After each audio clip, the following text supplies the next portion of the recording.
প্রিয় ছাত্রছাত্রীরা, আজকে আমরা আলোচনা করব তোমাদের ইংরাজি বইয়ের লেসন টু। এখানে যে তোমাদের যে প্রোজ আছে সেই প্রোজের নাম হচ্ছে, তোমাদের লেসন টুতে যে প্রোজ আছে তার নাম হচ্ছে এফেক্ট অন ফিট, অর্থাৎ পায়ের কৃতিত্ব। ফিট মানে কৃতিত্ব, অন ফিট মানে পায়ের পাতা, ফিট। তো লেটস বিগিন। প্রথমেই এখানে দেখো, এটা কিসের ছবি বলো তো? এই যে ছবিটা দেখা যাচ্ছে কি পর্বত, অর্থাৎ মাউন্টেন। অর্থাৎ এটা মাউন্টেনের ছবি। এবার এখানে প্রথমে এই কোশ্চেনটা ছিল, what do you see in the picture মানে ছবি। এই ছবিতে তুমি কি দেখছো? What do you see in the picture. তাহলে তোমরা এই ছবিতে কি দেখছো? তারপরে একটা কোশ্চেন দেওয়া হয়েছে, which is the highest mountain peak in the world. তাহলে পৃথিবীর সবথেকে উঁচু, হাই মানে উঁচু, হাইয়েস্ট মানে সবথেকে উঁচু। মাউন্টেন পিক, মাউন্টেন মানে হচ্ছে পর্বত, আর পিক মানে চূড়া বা শৃঙ্গ। তাহলে হাইয়েস্ট মাউন্টেন পিক, সবথেকে উঁচু পর্বত চূড়া বা পর্বত শৃঙ্গ কোনটি পৃথিবীর মধ্যে? এর উত্তর যদি আমরা ইংরাজিতে বলি তাহলে কি হবে? Mount Everest. এক কথায় যদি বলি মাউন্ট এভারেস্ট, আর ঠিকভাবে যদি বলি তাহলে বলবো Mount Everest is the highest mountain peak in the world. তারপরে আর একটা কোশ্চেন আছে জানার জন্য, হোয়ার ইজ ইট লোকেটেড। এটা তোমরা অনেকেই হয়তো জানো যে এই মাউন্ট এভারেস্ট এটা কোথায় অবস্থিত। মাউন্ট এভারেস্ট এটা কোথায় অবস্থিত? তোমরা বলো। Nepal. It is located in Nepal. অথবা পূর্ণ বাক্যে যদি বলি তাহলে বলবো Mount Everest is located in Nepal. এবার আমরা মূল বিষয়ে পড়া শুরু করব। এখানে দেখো, লেটস রিড, চলো পড়ি। প্রথমে আছে, Edmund Hillary and Tenzing Norgay were part of the British expedition to Mount Everest in 1953। Edmund Hillary একজনের নাম, Edmund Hillary, and Tenzing Norgay এটাও একজনের নাম। Were part of the British expedition. তাহলে এডমন্ড হিলারি এবং তেনজিং নোরগে ছিলেন ব্রিটিশ এক্সপেডিশনের পার্ট, অর্থাৎ ইংরেজ অভিযান দলের একটা অংশ। তো মাউন্ট এভারেস্ট ইন 1953, অর্থাৎ 1953 যে মাউন্ট এভারেস্টে যে এক্সপেডিশন অর্থাৎ অভিযান হয়েছিল। Colonial John Hunt led the expedition, lead করা অর্থাৎ পরিচালনা করা। তাহলে কে পরিচালনা করেছিলেন এই এক্সপেডিশনকে বা অভিযানকে? Colonial John Hunt. লিড করা মানে পরিচালনা করা বা নেতৃত্ব দেওয়া। এক্সপেডিশন হচ্ছে অভিযান, বিশেষত এখানে আমরা বলবো পর্বতাভিযান। ঠিক আছে, পর্বতাভিযান। Hunt selected a team of people. Hunt অর্থাৎ কলোনিয়াল জন হান্ট তিনি সিলেক্ট করা মানে বাছা, সিলেক্ট করা অর্থাৎ কোনো কিছু বাছা। সিলেক্টেড এ টিম, একটা টিম অর্থাৎ দল, অফ পিপল মানে একদল লোককে তিনি বেছেছিলেন বা সিলেক্ট করেছিলেন। All of whom were experienced climber মানে যারা পর্বতে চড়তে পারে বা উঠতে পারে। তাহলে এদের মধ্যে সবাই ছিল অভিজ্ঞ, এক্সপিরিয়েন্স মানে অভিজ্ঞতা, এখানে এক্সপিরিয়েন্স ক্লাইম্বার অর্থাৎ অভিজ্ঞ পর্বতারোহী যারা পর্বতে উঠতে পারে। Edmund Hillary A climber from New Zealand. তাহলে এডমন্ড হিলারি ছিলেন নিউজিল্যান্ডের একজন পর্বতারোহী। নিউজিল্যান্ড ইউরোপের একটি কান্ট্রি বা দেশ। অ্যান্ড তেনজিং নোরগে, এবং Tenzing Norgay a Sherpa from India. Sherpa বলতে যারা পর্বতে বা পাহাড়ে ওঠায় পটু, তাদের বলা হয় শেরপা। বিশেষত এরা ভারতের উত্তর দিকে হিমালয় পার্বত্য অঞ্চলের বিভিন্ন জায়গায় এদের বসবাস। নেপাল বা ভারত বা তিব্বত এইরকম যেসব অঞ্চলগুলো আছে সেই অঞ্চলগুলোতে যেসব লোকেরা পর্বতে উঠতে পটু তাদের বলা হয় শেরপা। তাহলে Tenzing Norgay a Sherpa from India. তাহলে তেনজিং নোরগে ছিলেন একজন ভারতের।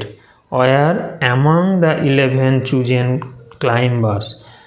তাহলে অ্যামং মানে মধ্যে, অনেকের মধ্যে হলে অ্যামং হয়, যেমন বিটুইন হলে দুইয়ের মধ্যে, তেমনি অ্যামং অনেকের মধ্যে। অ্যামং দ্য 11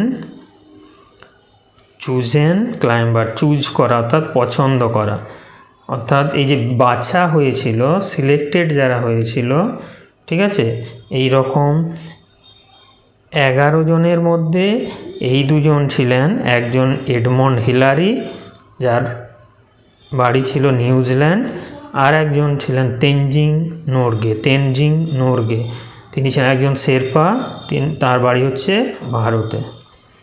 এবার পরের পেজে আমরা চলে যাব।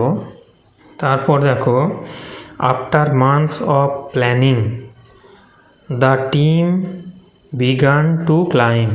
আফটার মান্থস অফ প্ল্যানিং, এখানে মান্থস, আফটার মান্থস মানে 1 মাস পরে, অফ প্ল্যানিং প্ল্যান করা মানে কোনো কিছু পরিকল্পনা করা, প্ল্যান, PLAN প্ল্যান। তাহলে after planning the team began to climb. The team দল শুরু করেছিল চড়তে। তাহলে 1 মাস পরিকল্পনার পর দল চড়তে শুরু করেছিল। এবার হচ্ছে out of all the climbers on the expedition only 4 would get a chance to take an attempt to reach the summit. তাহলে out of all the climbers on the expedition, তাহলে এই এক্সপেডিশনের ক্লাইম্বারদের অর্থাৎ পর্বতারোহীদের মধ্যে অনলি 4, শুধুমাত্র, অনলি মানে কেবলমাত্র বা শুধুমাত্র, only 4 would get a chance, তাহলে শুধুমাত্র 4 জন চান্স পাবে। চান্স মানে সুযোগ, অর্থাৎ সুযোগ পাবে, 4 জন সুযোগ পাবে। তাহলে এখানে কজন ক্লাইম্বারকে চুজ করা হয়েছিল বা সিলেক্ট করা হয়েছিল? 11 অর্থাৎ 11। তাদের মধ্যে কজন চান্স পাবে? অনলি 4, 4 জন, শুধুমাত্র 4 জন। টু মেক অ্যান অ্যাটেম্প্ট করা মানে কি? চেষ্টা করার। Two reach the summit, to make an attempt একটা চেষ্টা করার, টু রিচ দ্য সামিট সেই পর্বত চূড়ায় বা পর্বত শৃঙ্গে পৌঁছানোর। হান্ট অর্থাৎ কলোনিয়াল জন হান্টের কথা এখানে বলা হচ্ছে। Hunt the team leader, Hunt ছিলেন দলের প্রধান, team leader. Selected 2 teams of climbers, তাহলে ক্লাইম্বার্সদের মধ্যে থেকে 2টো দল তিনি সিলেক্ট করেছিলেন, বেছেছিলেন। The first team include Tom Bourdillon and Charles Evans.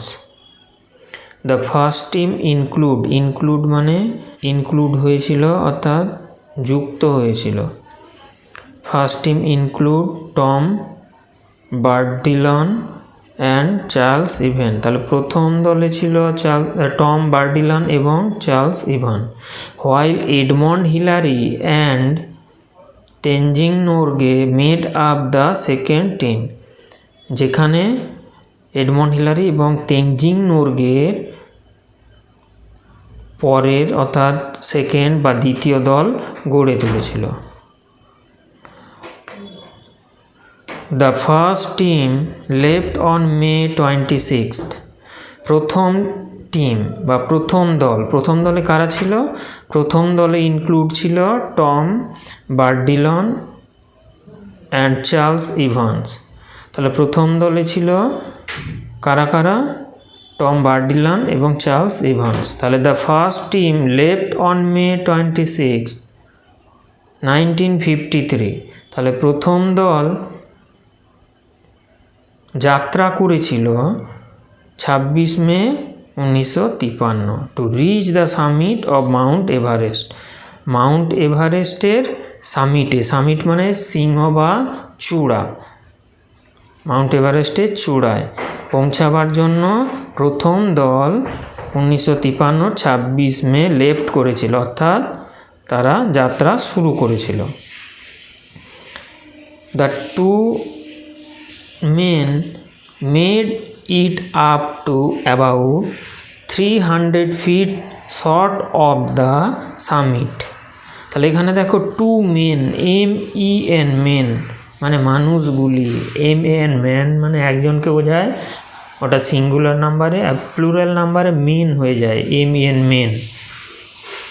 তাহলে the two men made it up to about 300 feet short of the summit। তাহলে সেই পর্বত সিংহ থেকে 300 ফুট নিচে তারা পৌঁছেছিল, অর্থাৎ আরও 300 ফুট গেলেই তারা পর্বত সিংহে উঠে যেত বা উঠতে পারত। Still the highest an human being had yet reached. মানে এই যে দুজন গেল, অর্থাৎ টম বার্ডিলন এবং চার্লস ইভান্স, এখানে বলছে স্টিল দ্য হাইয়েস্ট মানে সেই পর্যন্ত তারাই সব থেকে উঁচুতে গিয়েছিল।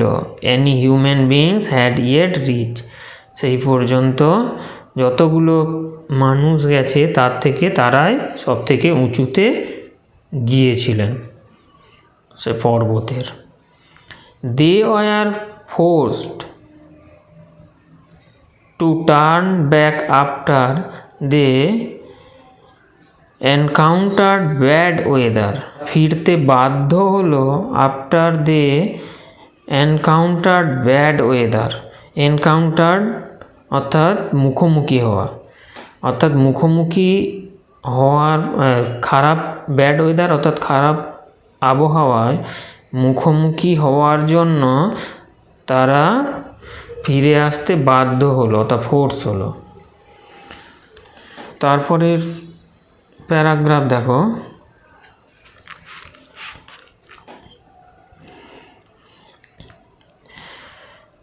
at 4 AM on May 29, 1953 at 4 AM সকালবেলা অর্থাৎ সকাল বা ভোরবেলা 4টে, ভোর 4টে 29 মে অন মে 29 29 মে 1950। তাহলে 1953 খ্রিস্টাব্দের 29 মে ভোর 4টায় Hillary and Norgay awake and got ready for their climb. তাই হিলারি এবং নোরগে অর্থাৎ এডমন্ড হিলারি এবং তেনজিং নোরগে অ্যাওয়েক জেগে উঠল অ্যান্ড গট রেডি এবং রেডি হলো ফর দেয়ার ক্লাইম্ব, তাদের পর্বতে চড়ার জন্য, পর্বতের উপর ওঠার জন্য। Hillary discovered that his boots had frozen and spent 2 hours defrosting them। Hillary discover, Hillary আবিষ্কার করলো বা হিলারি দেখলো দ্যাট যে হিজ বুটস হ্যাড ফ্রোজেন, তার বুট দুটো জমে গেছে, ফ্রোজেন হয়ে গেছে অর্থাৎ বরফে জমে গেছে। And spend 2 hours defrosting them, এবং 2 ঘন্টা ব্যয় হলো সেগুলোকে গলাতে। The 2 men left camp at 6:30 AM. Upon their climb, they came upon one particularly difficult rock face, but Hillary found a way to climb it. তাহলে দ্য 2 men, দুজন লোক left ছাড়লো বা শুরু করলো ক্যাম্প থেকে। দ্য 2 men লেফট ক্যাম্প, দুজন লোক ক্যাম্প ছাড়লো অ্যাট 6:30 AM, অর্থাৎ 6:30, সকাল 6:30। ওরা 4টেই উঠেছিল, 6:30 ক্যাম্প ছাড়লো। তার কারণ তার আগে হিলারির বুট জমে গিয়েছিল, সেগুলো গলাতে 2 ঘন্টা লেগেছিল। আপন দেয়ার claim they came upon one particularly difficult rock face. তাহলে তাদের পর্বতে ওঠার সময় দে came upon one particularly difficult, তারা সম্মুখীন হলো একটা নির্দিষ্ট কঠিন রক ফেসে, অর্থাৎ বিশাল পাথরের চায়ের মুখোমুখি হলো। But Hillary found a way, কিন্তু হিলারি পেয়েছিল একটা রাস্তা, টু ক্লাইম্ব ইট, সেখানে চড়ার। তা হিলারি একটা রাস্তা পেল সেখানে বা সেটার উপর চড়ার। The rock face is now called Hillary's Step. এখন এই রক ফেসটার নাম হচ্ছে হিলারি স্টেপস, বা সেই পাথরের নাম হচ্ছে হিলারি স্টেপস। বড় চায়ের বা পাথরের বড় চায়ের নাম হচ্ছে হিলারি স্টেপস, যেটা হিলারি ওঠার জন্য একটা রাস্তা খুঁজে পেয়েছিল। তারপরে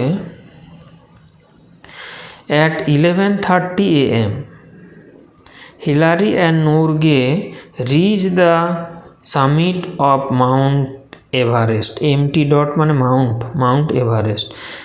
at 11:30 AM 11:30 Hillary and Norgay reach, Hillary এবং নোরগে পৌঁছেছিল দ্য সামিট অফ মাউন্ট এভারেস্টের শৃঙ্গে বা চূড়ায় পৌঁছেছিল 11:30।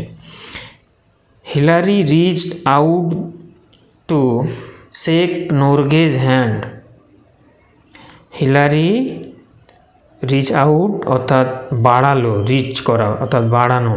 Hillary reach out to shake Norgay's hand, অর্থাৎ হিলারি নোরগের সাথে হাত মেলানোর জন্য বাড়ালো, মানে হ্যান্ডশেক করার জন্য বাড়ালো। But Norgay gave him a hug in return, কিন্তু নোরগে তার বিনিময়ে তাকে জড়িয়ে ধরলেন, কারণ রিটার্ন মানে বিনিময়ে। The 2 men enjoyed only 15 minutes at the top of the world because of their low oxygen supply. তাহলে কি the 2 men enjoyed only 15 minutes. The 2 men enjoyed only 15 minutes. তাহলে দুটো লোক শুধুমাত্র 15 মিনিট এনজয় অর্থাৎ আনন্দ করেছিল। At the top of the world, পৃথিবীর একেবারে উপরই স্থানে বা উপরে, পৃথিবীর একেবারে সবথেকে উঁচু জায়গায় বা উঁচু স্থানে, উচ্চ স্থানে। Because of their low oxygen supply, তার কারণ তাদের লো মানে একেবারে অল্প অক্সিজেন সাপ্লাইয়ের জন্য, লো হয়ে যাওয়া অর্থাৎ কমে যাওয়া, কম অক্সিজেন সাপ্লাইয়ের জন্য বা সরবরাহের কারণে। তার কারণ হচ্ছে তারা যখন প্রথমে যে অক্সিজেন নিয়ে উঠেছে, তো সে অনেকক্ষণ ধরে সেই অক্সিজেনে তারা নিঃশ্বাস প্রশ্বাস নিয়েছে, সেই কারণে যে সময় তারা একেবারে মাউন্ট এভারেস্টে পর্বত শৃঙ্গে উঠেছিল, সেখানে কী হয়েছিল, সেই সময়টা তারা বেশিক্ষণ থাকতে পারেনি, তারা 15 মিনিট সেখানে ছিল এবং খুব আনন্দ করেছিল, ঠিক আছে। তারপর তারা নেমে এসেছিল, তার কারণ because of their low oxygen supply, অর্থাৎ তাদের অক্সিজেনের পরিমাণটা খুব কম ছিল। They spend their time taking photographs and enjoying the view. They spend তারা কাটিয়েছিল, দেয়ার টাইম তাদের সময়, টেকিং ফটোগ্রাফস ছবি নিয়ে বা ছবি তুলে, অ্যান্ড এনজয়িং দ্য ভিউ এবং তারা সেখানের দৃশ্য, সেখান থেকে বিভিন্ন দিকে যে দৃশ্য, অপূর্ব দৃশ্য, সেটা তারা এনজয় করেছিল। নোরগে প্লেসড এ food offering two god. Norgay placed এ ফুড, একটা ফুড অর্থাৎ এক খণ্ড খাবার অফার করেছিল অর্থাৎ দিয়েছিল, টু গড অর্থাৎ ভগবানের উদ্দেশ্যে নোরগে একটা খাবার উৎসর্গ করলো। When their 15 minutes were up, যখন তাদের 15 মিনিট পেরিয়ে গেল, Hillary and Norgay made their way back down the mountain. Hillary এবং নোরগে তারা নিচের দিকে নেমে এসেছিল। এখানে একটু দেখে নাও ওয়ার্ড্রোব।